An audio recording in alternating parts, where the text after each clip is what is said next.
In a time of cultural chaos and spiritual burnout, staying centered isn't a luxury, it's a matter of survival. When everything feels loud and reactive, contemplation becomes a way of remaining grounded in your body and in the divine, instead of being pulled apart by the noise.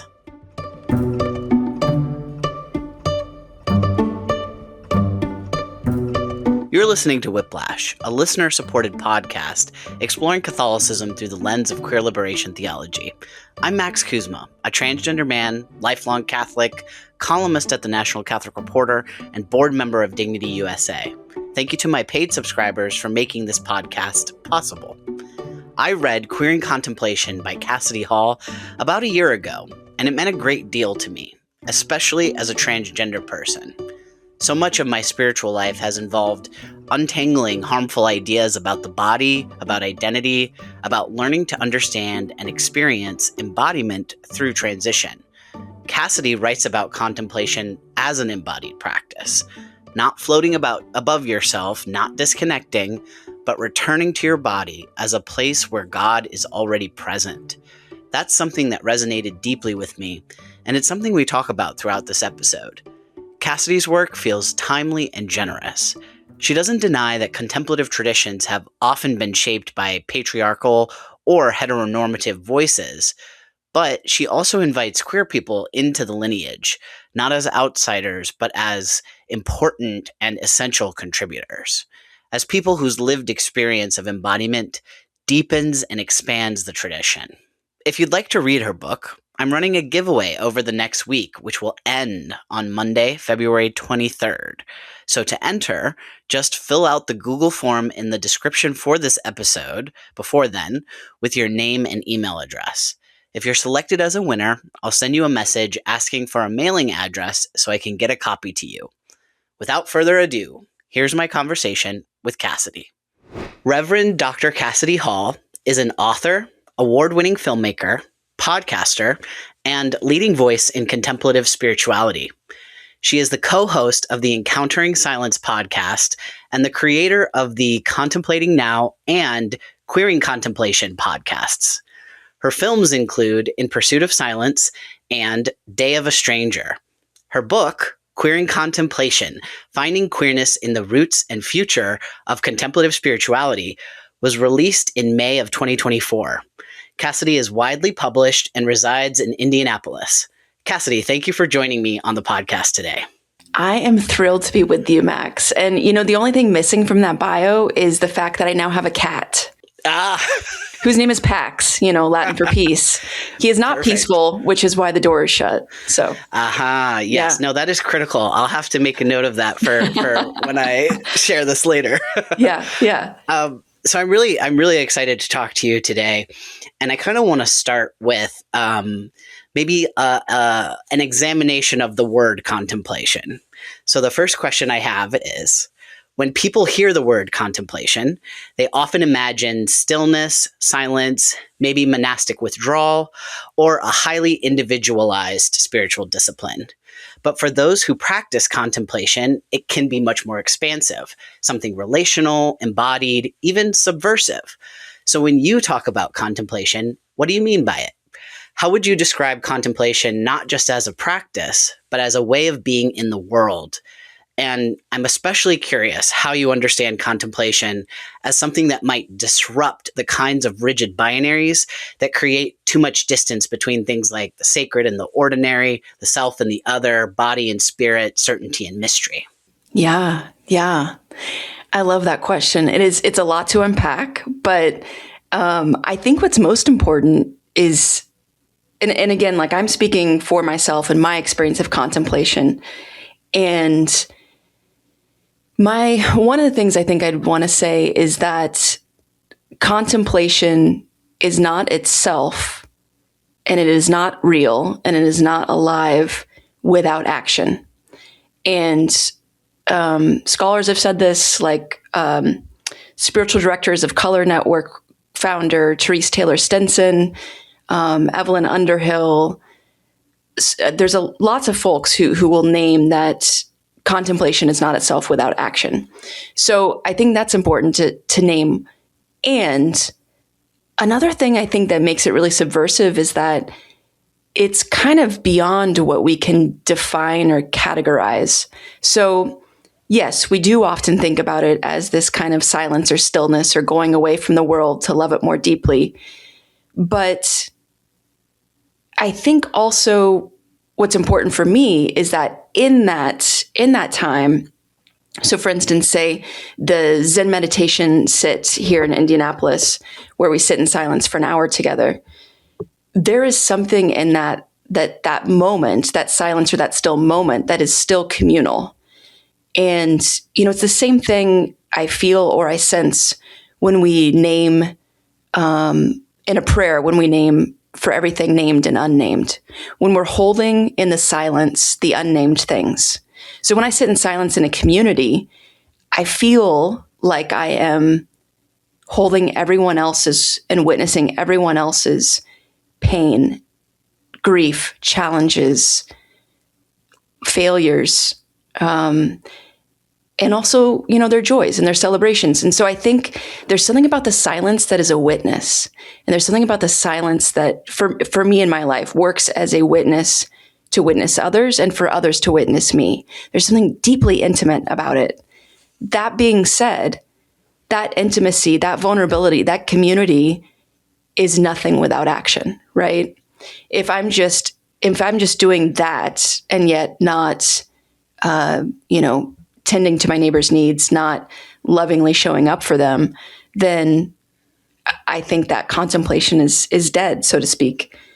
And one thing that's also been really important for me, I identify as a queer white woman, and I, have a lot of privileges, and I also have this view of contemplation that was formed from this white lens. And I think that it's really important to name that because, I learned from Reverend Dr. Barbara Holmes that contemplation can be loud.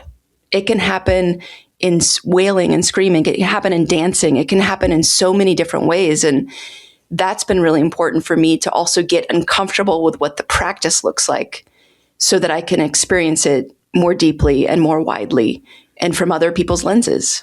I really resonated with a couple of things that you said, particularly I have done hour-long sitting silent meditation with a group before, and I really resonate with what you're saying about feeling that you are in that space with the other people and that you're holding things with them, even though it's completely silent. It's like you said, the silence is a witness. I'm definitely a babe in the woods when it comes to contemplation. So I'm not an expert on it. So I don't have the full way of describing it that I know that you do, but I really did resonate with that. And another piece that I resonated with is the connection to action, because I think that way of articulating it really helps to pull out the fact that it's not this thing that you just are shut away doing. It's not this thing that is separated from the world, that it is something that can be deeply connected to current events, to what you're feeling and what you're thinking. It's actually bringing you closer to yourself in many ways. And I thought that was a really good way to articulate that. Thanks. And I also want to say that, I think the word itself, contemplation, is a very inaccessible word. It feels to me like the word mysticism, where it's like, oh, those are for those people like out there up in and the not clouds. for me. Yeah, right. Like the, fancy religious people, or like these people that are somehow have this holiness that I can't attain. Yeah. And I think that contemplation is for everyone. And I think if we're doing it right, it's also like we're all babes in the woods, so to speak. Like we're all beginners. It is a beginner's mind kind of practice. And so I think, I love sitting with people who admit like how hard it is, because it's hard. Like a lot, all the stuff comes up. My legs fell asleep the first time. Yeah. Yes. Absolutely. And then so in this one set I'm talking about, that's an hour, we walk in the middle of it. And there's been a couple times where I'm like, oh, my leg's so asleep that I don't know if I can walk do the walk just around the room. Mm-hmm. So, yeah. Exactly. Yeah. Yeah. I want to also ask you about the word queer specifically. I mean, you made sure to name that as part of your identity, and of course that's in the name of your book and so forth. And the question I wanted to ask was, so we know that many older LGBTQ people remember that word kind of when it was weaponized against people. It was used with malice and harm. Yet at the same time, many younger people today are reclaiming that word for a number of reasons, including the idea or the desire to have more of an umbrella term that can be more expansive and include more people within the community. So I was curious what drew you specifically to the concept of queering contemplation, and also kind of how that concept has resonated with readers, podcast listeners, and others you've encountered. Yeah, that's a great question. So one, I think it's really important that I really appreciate that you named the harm that word has caused, because I think by minimizing that, we do a disservice to those who have really paved the way for even like my book to exist, right? So I think it's so crucial to name that, and I appreciate that. I think one way to get at this question might be to talk a little bit about my origin story into contemplation. And so in 2011, I was working as a counselor in Iowa, and it was getting just really burnt out. I started having panic attacks at work, and it was just a really challenging time. And during that time, I was reading Thomas Merton's book called New Seeds of Contemplation. And in that book, there's an essay titled Integrity, where he writes, "Many poets are not poets for the same reason many religious people are not saints. They never succeed in being themselves." And as a younger queer woman at that time, that really just struck this chord in me about, understanding the true self, respecting the true self, pursuing the true self, and being the true self. So what does that mean or look like for me? Well, I went away to Thomas Merton's monastery in Kentucky, just fell in love with the silence and solitude, and something deeply resonated with me. But yet, in all of these, writings I was reading, I couldn't see myself. I was reading this, cisgender, presumably straight white man's work. And everything I was reading from this contemplative world was typically written by that same identity. And so I was also going to these monasteries where just, I was not seeing myself. I was not experiencing myself. And so I came back to my job and put in my 30-day notice, and then traveled to all 17 Trappist monasteries in the US. And because I just knew something deeply resonated, but I didn't know what it was. And so I came to realize that there was something about this tradition, the contemplative tradition, that really made sense to me. And honestly, I experienced it as innately queer. And by that, I mean by the expanse of the word queer, meaning strange, odd, oblique, unique. And, the origins of that word go back to, I think, maybe 15th or 16th century Scots when it meant those things. It meant odd, strange, oblique. And yet it wasn't until, I think, the late 1800s, I think, when it started to reference sexuality. So the majority of the life of the word actually meant kind of this, looking at things differently. And in my opinion, beyond categories, binaries, boxes. And so that word really resonated with me in the fullness of its meaning. Because, sexuality, I'm a lesbian. I name myself as queer because to me, it hosts the fullness of the identity in the ways that we are always becoming. We are always moving more towards our true self, whatever that looks like, whatever that might be tomorrow. And so to me, queer is kind of honoring that journey, and queer is kind of naming that, that it doesn't look quote unquote normal. And honestly, looking quote unquote normal is not what I want. I think that's the beauty of the human experience, is that we're all different. And I think that that's also the beauty of seeing the fullness of God's image, because the more true you are to yourself, the more I get to see of God's image, right? And vice versa. So I also write in my book that queer is the way I tilt my head to look at the world. And I think that that's kind of a stance of spirituality, of my contemplative path, is that I see things differently. I look at things differently. And all that to say, though, I think we all do. I don't think I'm anything special in that sense. I think it's just honoring the variety, honoring the uniqueness. And for me, that word is just kind of meant that expansiveness, that even that strangeness. There's a really great quote I would love to share if I can find it.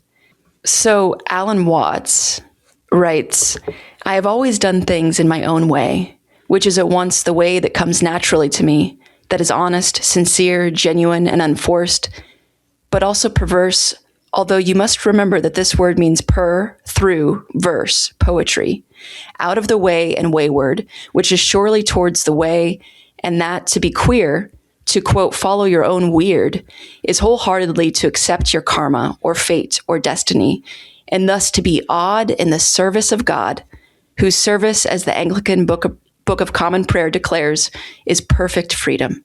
I just love that, right? It could be a TikTok audio. I feel like there's so many of Alan Watts where it's like his voice. Yes, I know. Oh my gosh, he has a great voice, doesn't he? Mm-hmm. Yeah. And I also like in that articulation that he is kind of honoring multiple different traditions and how he even expresses the idea. Yeah. I think that is something beautiful that maybe also can speak to this idea of queerness as you've defined it, where, you know, we are so used to, again, kind of wanting to be siloed.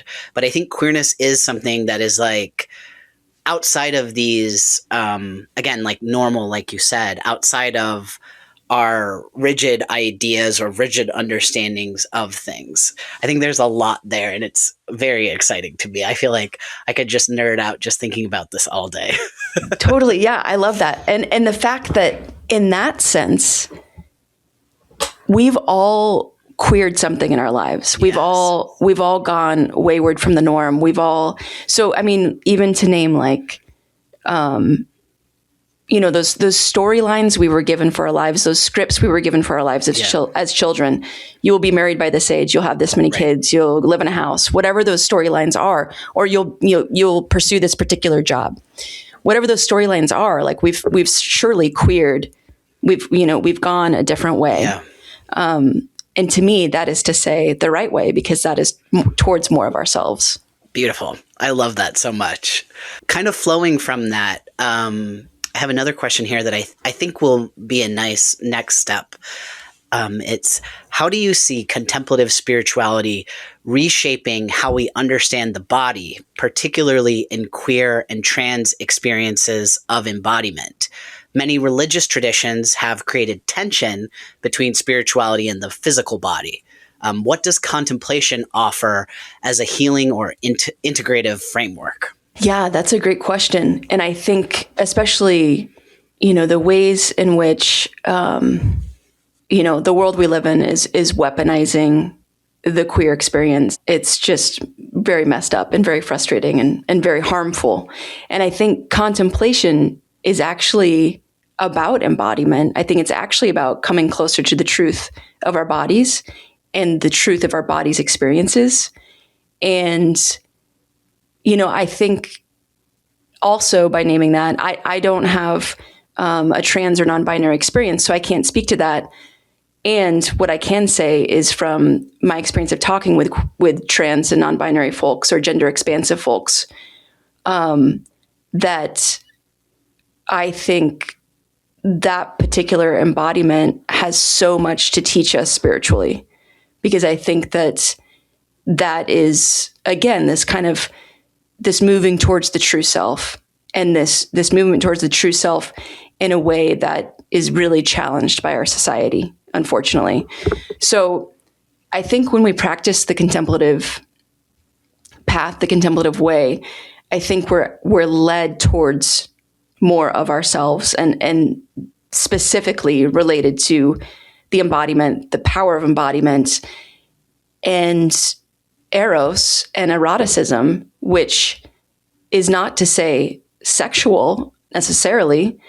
It doesn't dismiss the sexual, but I think when we minimize queer folks to their sexuality, we're totally missing the point, because eros and eroticism is life force, right? It is the power within us, as Audre Lorde so beautifully writes about.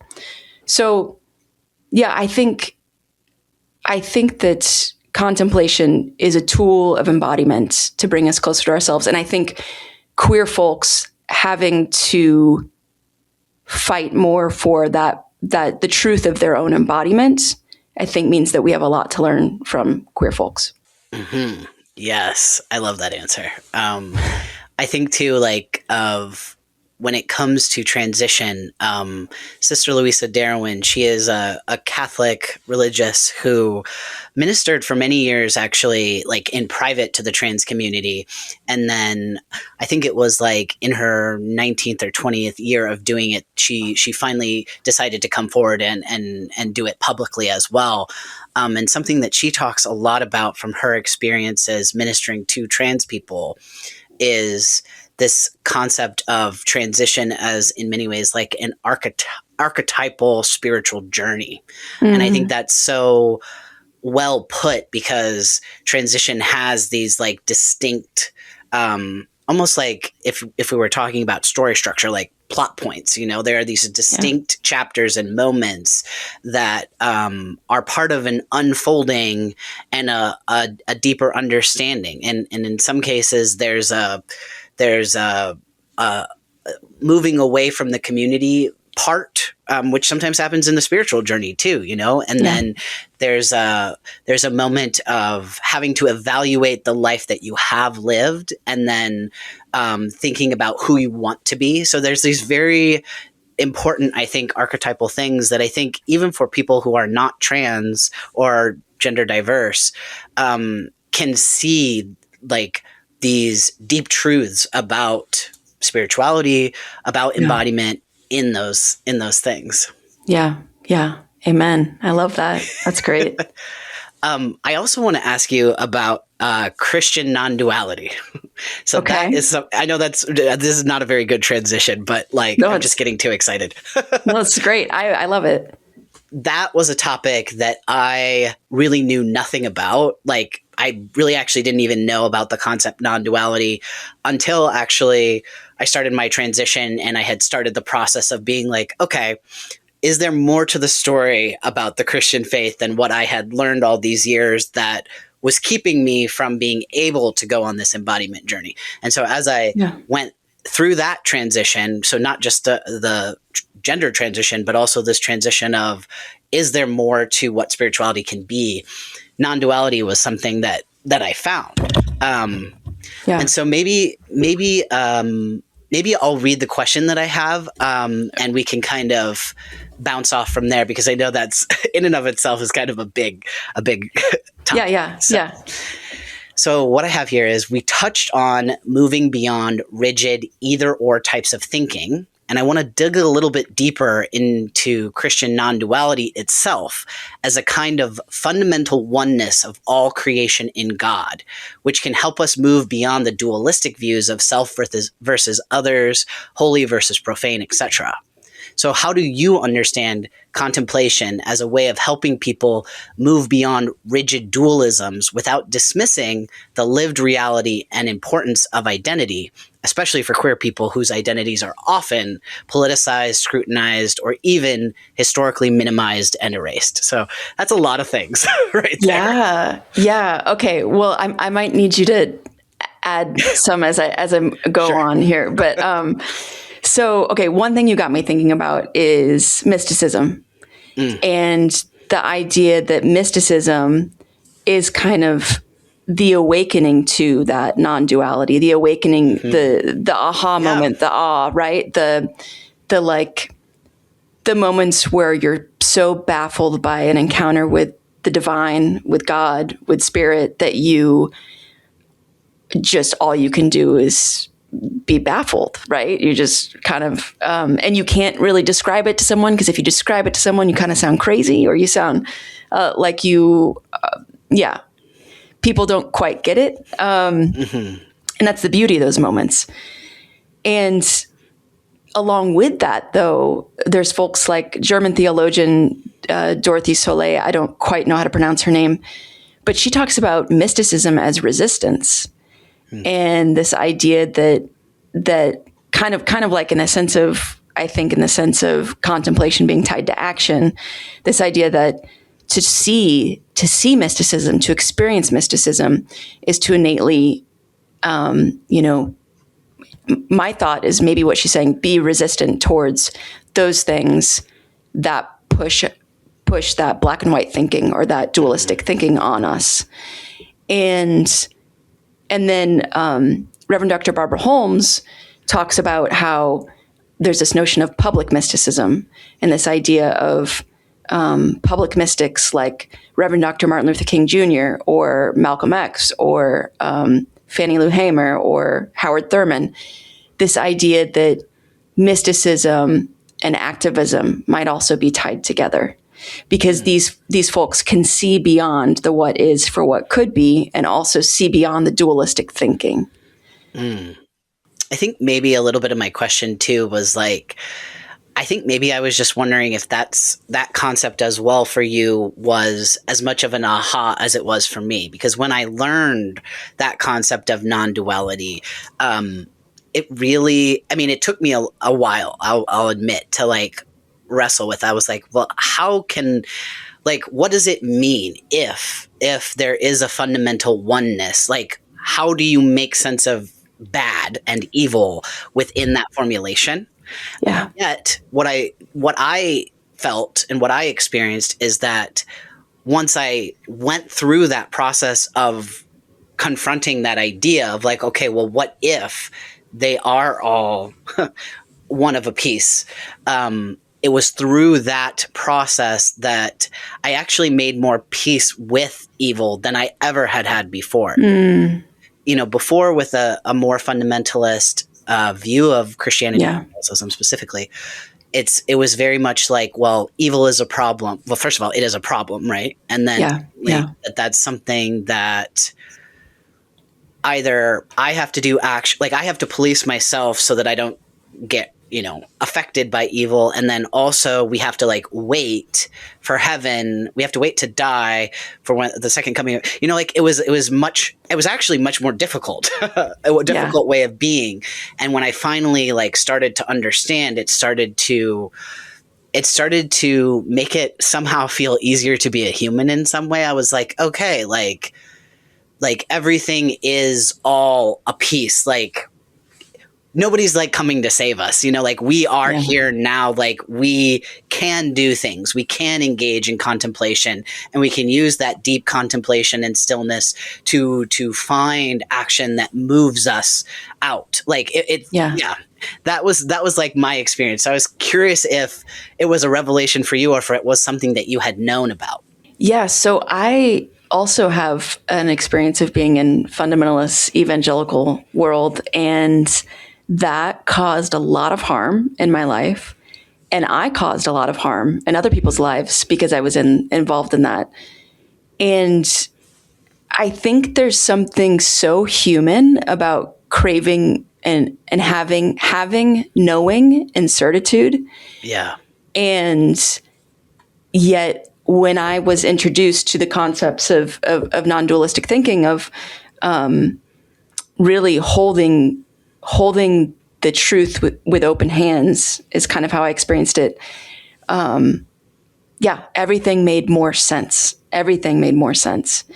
Like you're saying, like it didn't make things acceptable. It didn't make things, I still don't have answers for the evil in the world that happens, or why it happens.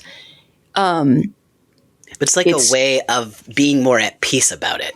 Yeah. In a way. Yeah. Like not saying that, again, not saying that it's something we're just going to accept, or we're not going to try to take positive actions in the world, but it removed that weird dynamic, Yeah. And I think there was something from the very beginning when I was a kid that I was so kind of turned off by anybody who thought they knew the answer, because it just didn't make sense to me. How could you actually know? How could you actually know? I mean, I grew up, like, by the age of 8 was having dreams about death, and so was asking a bunch of questions as a kid. And sometimes those answers that we get are comforting and nice in that way, but at the end of the day, they don't move me. They don't move me towards more truth, and they don't move me towards action. And I think that's a big thing that I think moving towards that non-dualistic thinking does, is that it makes us realize that in the here and now we can, quote unquote, do something about it, that we can be alive and be witnesses to each other and our neighbors and show up for each other and our communities. And I think when we lean into the certitude too much, or the black and white thinking, we kind of just have this dull acceptance of things in a way that doesn't move us towards action, doesn't move us towards doing anything, because, well, that's good or that's bad, instead of thinking about things that, that can be changed. Mm-hmm. It also makes me think of what you were also saying about mysticism as well. I think there was something very surprising and awakening. I know I kind of already said it, but I kind of just want to emphasize it, because I really felt like I was actually finally able to understand more about the concept of the divine, because in the certitude was very one-dimensional, like a flat cartoon, like God was this flat concept, the divine was a flat concept. And while I certainly had experiences that were very moving and very spiritual for me, it wasn't the same as learning about non-duality, starting my transition. It was like cracking something open and actually finally getting to something real. Like, that's really what I experienced. I love that. And the idea that the realness is just being in the space of holding our hands open, or like kind of the space of the unknown, but honoring the truth that is there, if that makes sense. It seems and feels sometimes so paradoxical, but it's Thomas Merton talks about contemplation is the knowing in unknowing. And that really resonates with me. It's, because it is this place of deep resonance, yet I can't give you facts and figures about it. Right. Yeah. Mm-hmm. And I think it's actually more reassuring to me to be in that space than it was to have all those certainty. I think that's really just like the main thing I'm wanting to convey. And I think it softened me as a human too, just softened me towards myself and other people. So the other day, like a few months ago, I was out walking and ran into a couple neighbors, and these neighbors were like older white men, probably in their like 70s, and they're talking about like their driveways, and they're talking about like concrete versus asphalt. And I'm like, okay, I haven't met these guys. I'm going to try to jump into this conversation and see where I can go with this. So I start talking to them, and I say, I'm Cassidy. I live around the corner. And they say, oh, do you live by so-and-so? No. Do you live by so-and-so? No. So finally I just say, I'm the place with the rainbow flag. And there's this long pause. And in that moment, I had that feeling of like, okay, this can go one of two ways. It felt like in the moment, right? But there was something about me that was just like, it's fine. Like, and it's funny, and whatever happens is fine. And I kind of just like settled into that discomfort, which was really their discomfort.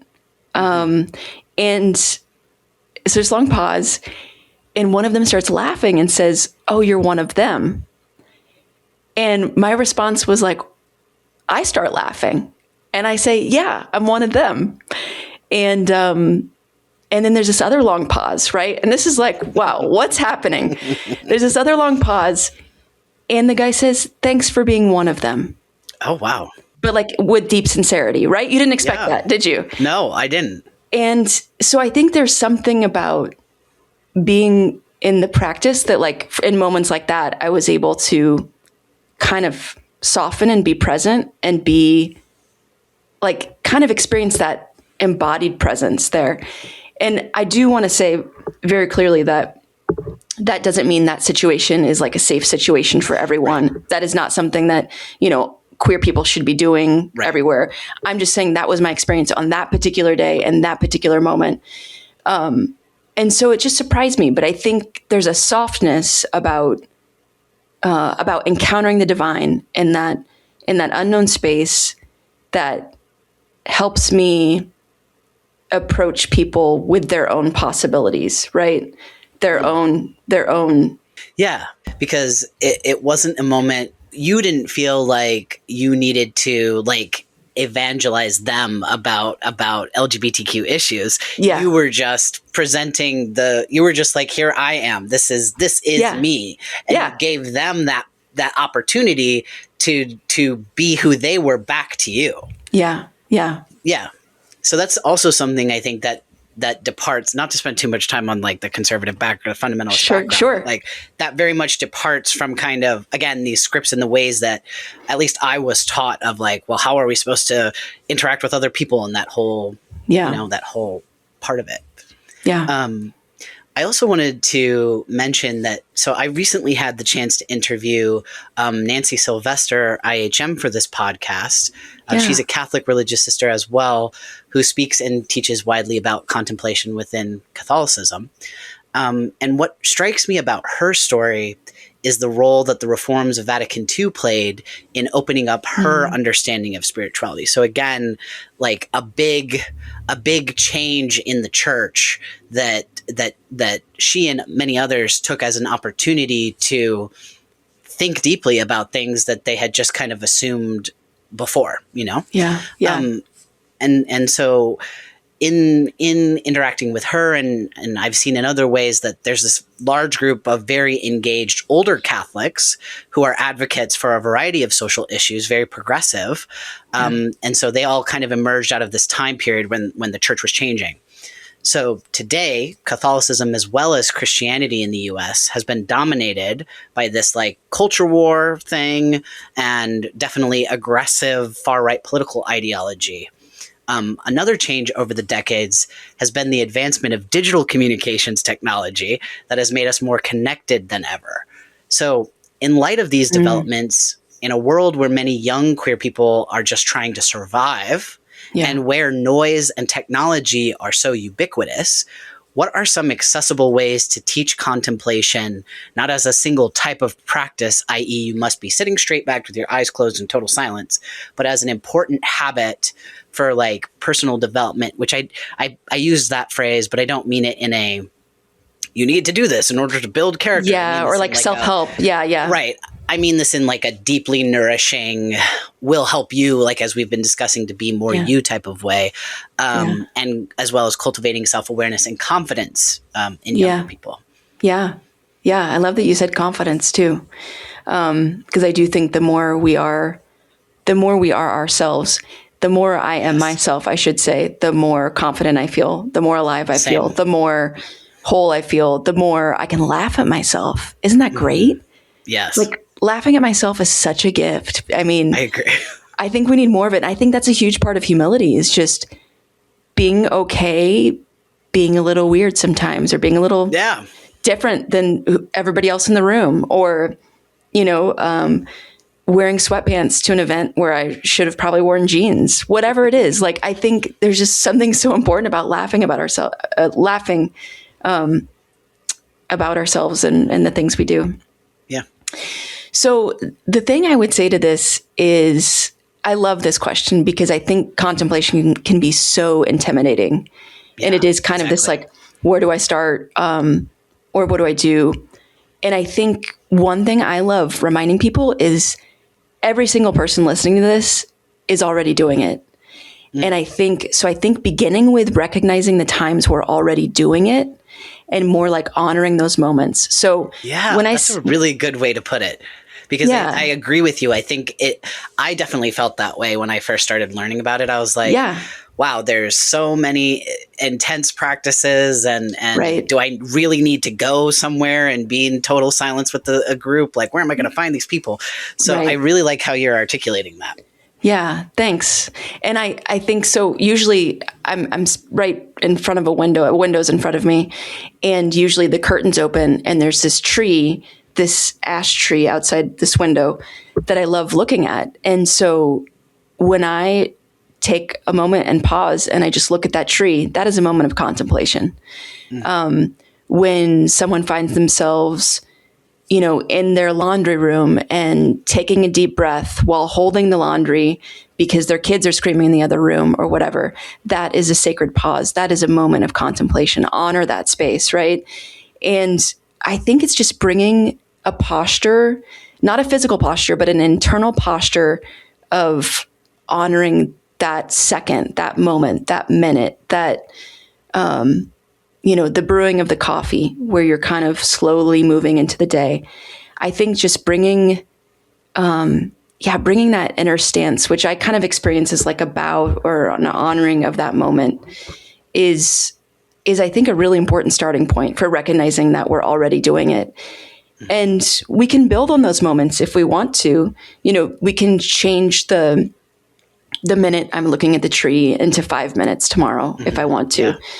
But I think also a mistake we make is that we get really kind of fundamentalist about it and say that, well, we have to do it every day. We have to do it for this long every day. And I think for some people that works and that's helpful. And for other people, I think that causes discouragement and means people stop and discontinue the practice. So I would say just begin with recognizing you're already doing it and honoring those moments and that those moments will catch you by surprise. And I think that sometimes they can be kind of funny because they come at moments oftentimes of exhaustion or of needing a break or of just these little things that we do already that are causing a sacred pause in our lives. Whatever those things are, that is, those moments of contemplation that we can begin with. Mm-hmm. And I think that's so important too, because I think that the way that those moments build on each other is what I'm struggling with how to put this. Those moments built on each other leads to some of the most profound benefits from contemplation, which is having done it so many times, having experienced it so many times in those moments of crisis or in those moments of intensity, you are now more familiar with the pathway back to that stillness. And that's that ability to be in something, in a moment that is overwhelming and intense. And instead of being at your wit's end or being super activated, super reactive, you have practiced over many time and many mundane moments. You have practiced going back to yourself. So when you are in the heat of the moment, it's so much easier to, well, not necessarily easier, but it's familiar. You know the way and you've gone there many times, Yeah. That's what I've experienced. And so I really like how you explain that for people because it can be so overwhelming to, and the fundamentalist thing that definitely was something I ran up to as well, where I was like, man, this is so demanding. How am I ever going to be able to do this if it requires such a strict, demanding method or schedule? When in reality, just being able to have those simple, mundane moments, like I said, builds. And I think to your point, when we know that path inward, Howard Thurman uses the phrase the inner sanctuary, which I really like. We crave it more. We crave connecting with it more, right? And so I think naturally we get to a place where we might want to, look at practicing differently or not. But I think just there's a natural way that we kind of start craving that more. And I think also, to your point, this speaks to the whole idea of the true self and coming closer to our true self, because I think getting in touch with that inner sanctuary in those moments, in those brief glimpses of time, we are almost like checking in with ourselves, but also checking in with like the divine within us. And so I think, the beautiful way in which all these kind of things connect is really great. So you've worked across multiple mediums: film, podcasting, writing, teaching. How does storytelling function as a contemplative act for you? Do you see creative expression as a form of contemplation or even a doorway into it? I love that question, because I think something I didn't mention earlier is a contemplative practice for me is actually reading poetry and just slowly reading poetry and kind of oftentimes being with a word or phrase, kind of like Lectio Divina, but specifically poetry. That's been a very great practice for me. Storytelling. So it's interesting. I have a hard time telling my own story, just because I'm kind of an introvert. And so I have a harder time being vulnerable and those kinds of things. Now, telling a story in general, I think, is something that I really, really love. And I really love listening to other people's stories. And so I think in that sense, one thing I love about storytelling is that it's a way to slow down life, and it's a way to slow down ourselves and slow down each other. For instance, movies or film does this. It kind of forces us to slow down, to be in a moment for a long period of time. And in a world of like bite-size, videos or TikToks and reels and those kinds of things, I think it's really important to find the things that slow us down and kind of slow us down into boredom. I think boredom is also a big entryway into contemplation. Yeah. And I think that if you find yourself feeling bored, you might also be in a moment of contemplation. So I think having fun with finding yourself in it is crucial, because there's been many times I remember being on an all-day silent day, and I was so bored that I found myself like going to the corner of the room where my phone was to see if I magically had service, but I was in a place with no service. So I think those things can kind of force us to slow down. And I think storytelling can do that. I think that can move us to places of contemplation and places of compassion too. And I think contemplation moves us towards compassion, because to me, when we're in a moment of contemplation together, again, like it's like everybody, imagine being in a circle, right? And all these people are sitting in a circle and you're sitting in silence. The visual I always get is that just everybody's story is just plopped in the middle, and we're all kind of just looking at it and being witnesses to it together. And so I think in that sense, the practice of contemplation is a practice of kind of like silent storytelling, maybe. Never thought about it that way, but could be. I also want to say, I don't know about you, but with writing, I feel like writing has some deep relationship to the contemplative practice. I don't know. Are you familiar with Natalie Goldberg and her most famous book is Writing Down the Bones? No. She was born in, I think, in New York City or in the Bronx, to a Jewish family, and traveled like all around the country to teach writing. And the method that she would use for teaching writing, and then also at the same time she was teaching writing, she was doing Zen meditation and having a practice of that. Yeah. And the writing method that she taught was basically, it was timed, so it would be 10-minute like stints. And the concept was to basically have the presence of like sitting in contemplation or meditation, where you are fully present to the blank page, and to basically let yourself just be a doorway to let the words pour out, like whatever comes, you know. And she had, you know, guardrails and guidelines, I guess, you know, things like be specific, you know, like be specific about the details and the colors. Like, it's not just blue, like what shade of blue is it, or like, you know, if it's an emotion, don't shy away, like don't make it a more vague word, be as specific as you can, like, because ultimately it's this, how can I get as close to what is really true, I guess, you know. Right. So I guess all that to say, I think it's just very interesting to me. Writing is probably way more of my passion than speaking. I'm a little bit more extroverted, but still speaking publicly, or even like doing this podcast, like even right now I am nervous, you know, like I'm like, okay, I have to convey my thoughts like solidarity, immediately, clearly. And whereas writing, it's like, okay, now I have the time, I can think about what I want to say, and I can structure it, and I don't have to have it all figured out like on the spot, you know?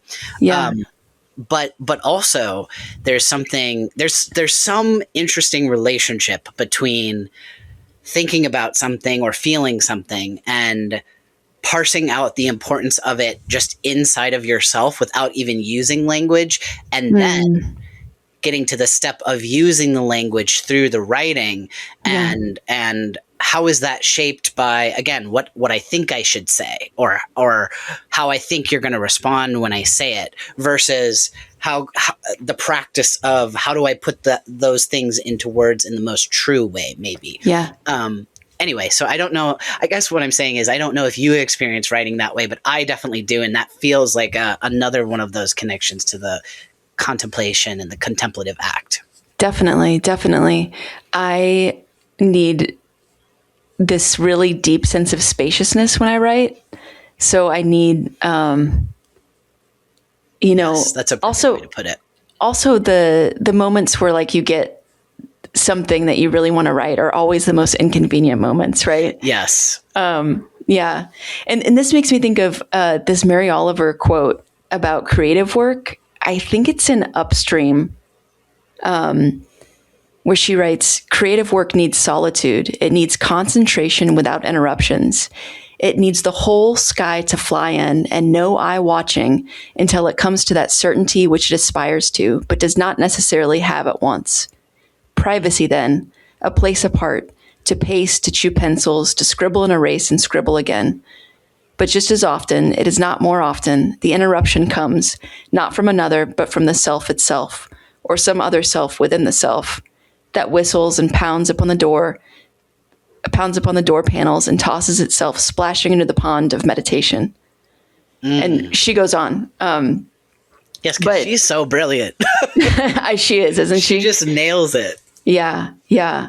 And I've always resonated with that sense of, particularly the part, the whole sky to fly in and no eye watching until it comes to that certainty which it aspires to, but does not necessarily have at once. So there's also this idea of like, I've got it, but like, I don't have it, you know, like, yes, no, yes. I think that's a very important point too, of like, and kind of what Natalie's way of teaching it kind of taught to me, because hers was, I don't know where I found this book, to be honest with you. Like I was reading all these books on writing, and you know, they're all about like plot and structure and all this stuff, but hers always cut through and has stayed with me the most, because she was talking about how do you approach something deeper, that because it is, as you expressed in that quote, it's when you write, there's this something magic that happens, that you think you know what it's about, and then if you let it come in that organic way, it is revealing something like even more true than maybe even you knew that you knew how to express. Yeah. Which is just magical. It is. Yeah. It's so Yeah. great.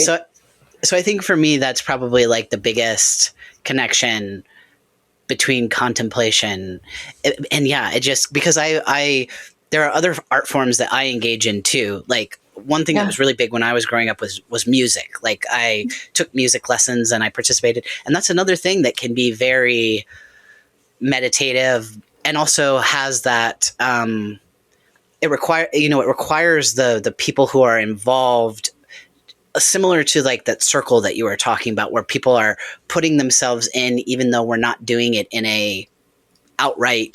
we're not like outright saying, here is what I'm putting in, but you put that in through the emotion, through your instrument or through your voice. So I can see different ways, but writing, I think, is just so interesting because, again, it's this very basic fundamental translation that has to occur between we have this rich inner life and this inner world that we're trying to express in words, but also man, I'm getting so lost in the sauce on this because I love talking about writing. Yeah. No, it's great. But it can be a contemplative practice for sure. Yeah. I think I'm just the inner dimension of like, what is your inner life and how do you express it? But then also expressing something in and of itself as a way of connecting to other people. Maybe that's just what I was trying to say. Yeah. No, well, that's anyway. Great. I love it. Thank you so much for your time. I really, really, really enjoyed this conversation. I really loved reading your book too. I actually read it when I was on the beach, which I thought was a really funny thing. Because like normally I live in Ohio. And so like in rural Ohio on a farm. So like that is my idea of contemplation most of the time. So I thought it was really funny that like my ordinary contemplative environment is not really where I was reading your book. I was reading it on the beach. And of course it was beautiful and it was another way of engaging with the material, but I don't know where I'm going with this, Cassidy. I love it. No, like I really like you, and I loved this conversation. Oh, and same. I'm trying to express that to you. Yeah, same. And you know what? That's very monastic of you, because the monks of, I think, Iona, on that, like, you know, that island, like, or off of Scotland or whatever, they were surrounded by the ocean, but they would imagine that it was the desert, so that they would feel like they were. So yeah, it's very monastic of you, is all I'm saying. So I think before we end, I just want to offer it one last word to you. If there's anything you'd like to add, or, you know, anything you want to promote or share with the listeners as well, anything you like. Sure. You can find me at CassidyHall.com, or I'm on Instagram at Cass Hall, CASSHALL. And I am working on my next book, which is coming from my dissertation I just finished, which is about queering mysticism and kind of the innate queerness of mysticism, because it's already pretty queer, you know? So awesome. Looking forward to working on that, and probably be out in the next couple of years, probably in 27 sometime or something like that. So yeah, cool. This has been a great conversation. Thank you so much. I've loved it, and I'm really grateful to be here with you.